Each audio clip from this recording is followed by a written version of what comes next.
వాళ్ళ నెట్వర్క్ ఎక్కువగా ఉంది. నెట్వర్క్ కాదు, టీం వర్క్ ఉంది.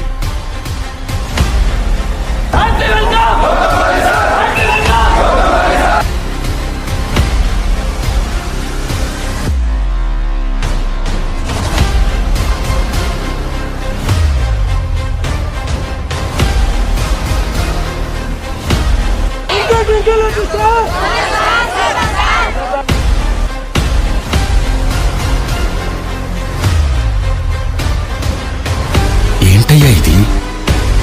ఒక మనిషిని ఆరాధిస్తే ఇంతలా ఆరాధిస్తారా? మా తెలుగు ప్రజలు ఎవరి మీద అంత త్వరగా అభిమానం పెంచుకోరు, కానీ ఒక్కసారి పెంచుకుంటే చనిపోయే వరకు వదిలిపెట్టరు.